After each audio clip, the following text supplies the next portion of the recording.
SB19 nagbigay ng kasiyahan sa mga fans matapos ibahagi ang kanilang nga pong dance collaboration with the Day Day host. Nakakatuwa dahil ang mga Japanese host ng Day Day ay talaga namang nakisaya sa SB19 at nakiindak sa kantang Lawless. Sa nasabi nga pong video na ibinahagi ng SB19, makikita kung gaano kakulit ang mga host ng Day Day. Ayon nga sa mga fans, mukhang mas happy kayo sa Japan Boys. This is what I love about Japan and Japanese peeps. Fun-fun din sila kaya bagay itong lima sa Japan eh. Banong-banu din ang mga yan. Say naman ng isa, may nadagdag na naman po sa 250 for sure. So 259 na po sila kasi may nadagdag na tatlong Japanese na mga bano katulad ng SB19. Kaka-good mood naman ng mga smiles ng Mahalima, perfecto sa gloomy days. Ha, iba talaga ang hangin sa ibang bansa. Mga boys SB19, dalhan nyo naman kami sa Pinas. Say naman ng isa pang 18, simula talagang was concert until now, hindi ko masyadong bet ang fashion style ng SB19 sa mga major ganap nila.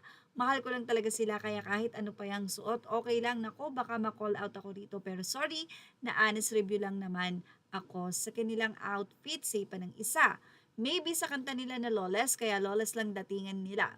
Oh gosh, para yung host na nasa gitna, parang galawang Josh Tel lang yon.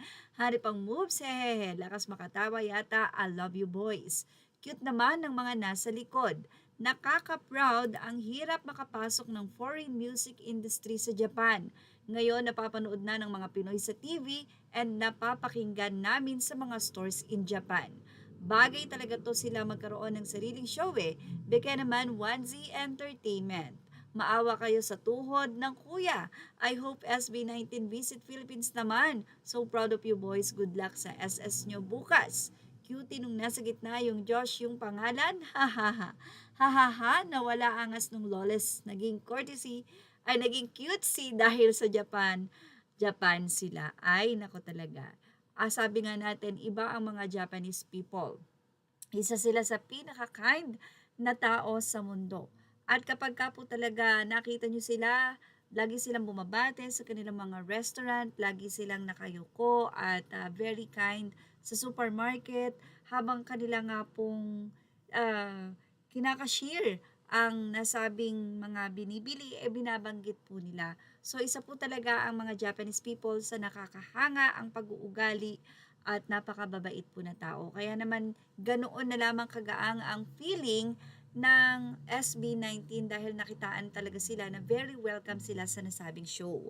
At yan ang ating showbiz snap update. Images are all credit to the rightful owners. Please like, share, and subscribe. Thank you for watching Showbiz Snap.